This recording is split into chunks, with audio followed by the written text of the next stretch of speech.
Hi, we're the Black Delta Movement, and welcome to the Blues Kitchen.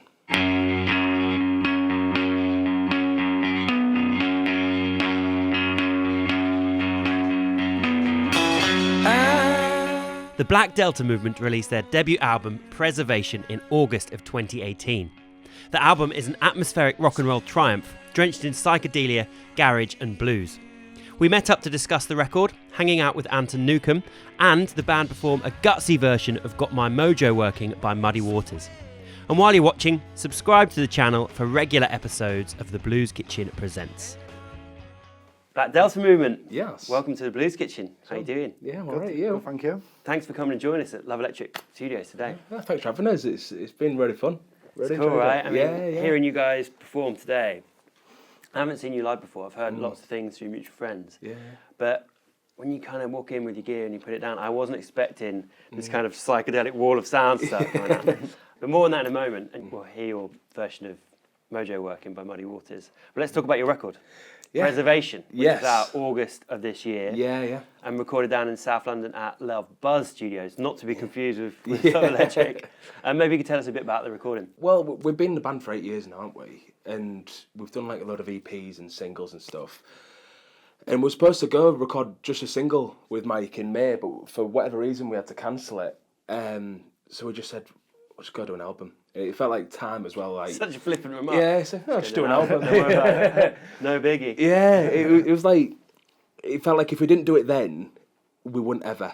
I think the band would have maybe kind of imploded a bit, wouldn't it? Because I think we needed that thing to kind of push us forward. And then I'd rang Barry saying, like, can you recommend... This is Barry from Little Yeah, Barry, yeah. Barry Cadogan. Yeah, I just texted him and said, can you recommend any studios or anything? And he rang me back pretty much straight away and said, I want to work with my mate Mike, he did the Cobra Lamp stuff. So got in touch with Mike and he was like, yeah, no problem, booked it in.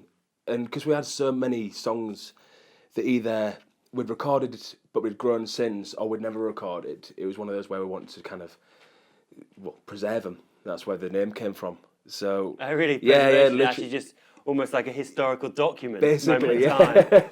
yeah. So, and it was one of those where it kind of is a capsule of that time as a band where we got them to a point where I don't think we could have really got them much further, could we? Yeah, because during that year we toured quite a bit. The songs were like pretty tight. Yeah. And it just felt the right time to basically put them on record. I didn't realise that's what it was when you say preservation. Even the artwork for the album cover looks like it could be some kind of like religious text. Yeah. Who did the art for it? It was a friend of mine, Jordan. He used to live in Hull, and I remember I was trying to do some artwork. He went, "Oh, just give it here, I'll do it." And he's one of the people where, you know, when someone's just got an eye for it. And he did our cover for Seven Circles as well, and I asked him to do Preservation. And without really even talking anything about like the album or anything like that, he's like, "Yeah, I'll do it." And within a couple of hours, he just sent through that artwork. That was that? Yeah. He's a genius. He really is a genius. And like with it as well, we kind of said about crediting. He was like, "Nah, don't credit me." Didn't even want any credit. No, well, now no. he's getting his little moment in the sun. And then we wanted to make sure, like with the vinyl, we wanted to make it standard black vinyl's nice and everything, but it's always better, especially for first time you want something nice, don't you? Yeah, of course. So Plus everyone's doing it now, aren't they, as well? yeah, exactly. So competing a little bit. Yeah, and then when you look at bands like King Gizzard and Lizard Wizard and the Oases and stuff, everything they do is so smart and unique. I think we had to do something like that. Just we wanted to sell it as well. You know, if people are buying something, we want to give it value for money. I was chatting to your manager before, and he's saying that you'd been out to Berlin to hang out with Anton Yes. from Brian Jonestown Massacre. Now, I'm sure you won't mind me saying, but there are obviously like undeniable parallels between your sound. So, may I ask, did the sound come before meeting Anton? Was it? Have you changed since, or how did it develop around? I'm not really sure. The time spent with him? We kind of started from loving the Jonestown, but we started more of as a kind of blues rock band, didn't we? Really. Yeah, Listened I to bands like think- Raconteurs and Greenhorns, and then Jonestown was always an influence. It was both separately before we started the band. So I think he's always been there, hasn't he? Been an influence. that's it. And then we went to meet him. How did that come about? It was through a friend of ours. She knew Anton from the States, and when my dad was chatting to her, he said, "Oh, Matt's going to Berlin in a couple of weeks." She went, "Oh, set you up with Anton," and I emailed him she gave me the email address and everything. And he's like, yeah, come down on Sunday. So me and our old bass player went. You went AWOL, didn't you, after a night out? Yeah. He's Oh, a little bit drunky. But What AWOL? Everyone knew where I was. I didn't know. I couldn't get hold of you. I was safe. And yeah, I went down, just hung out with him, and they always say that they don't meet your heroes and stuff, but it was just so nice with us and real chatty and everything, and I think we were there for about 4 or 5 hours. But let's talk about your performance today. Yeah. Because we always ask our guests to do a kind of blues or soul cover.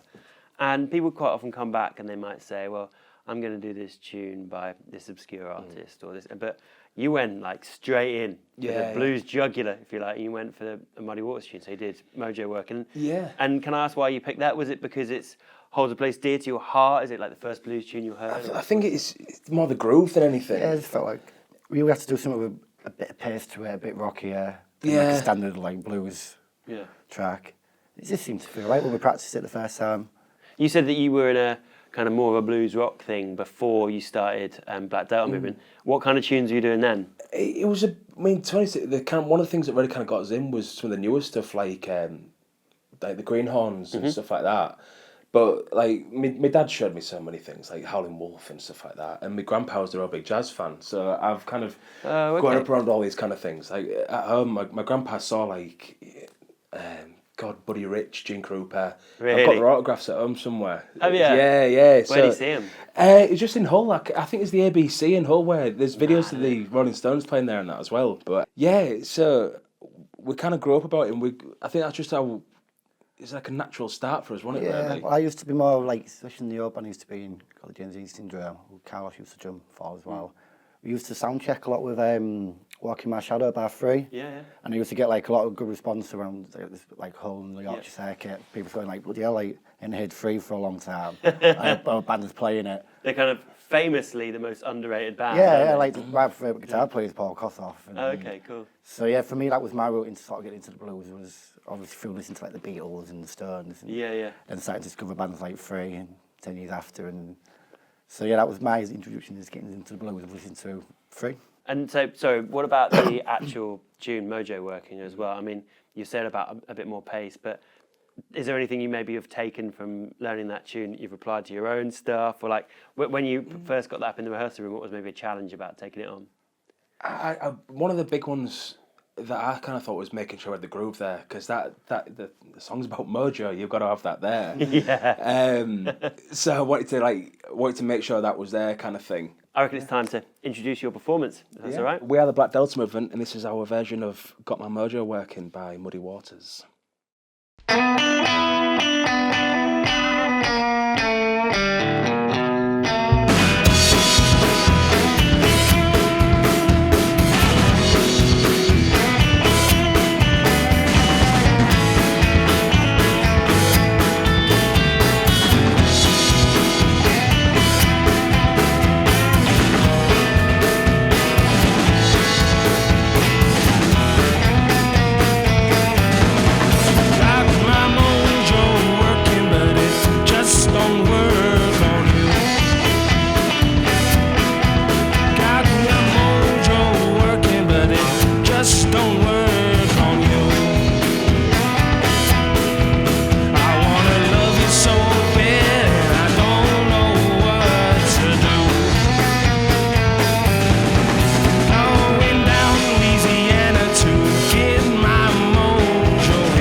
Got me a gypsy woman coming to give me advice.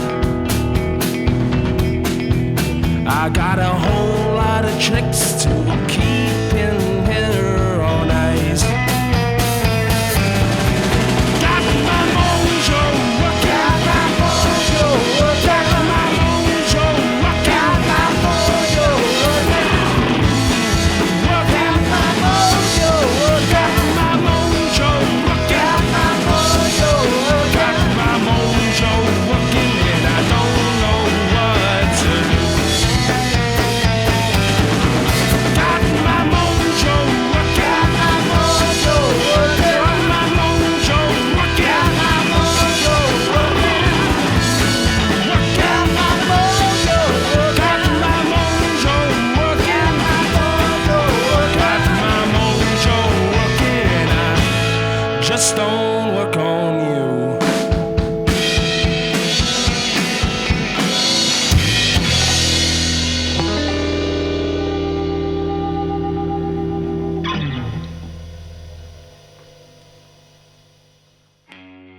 Subscribe to The Blues Kitchen for live performances and interviews with the hottest blues, soul, country and roots musicians in the world today.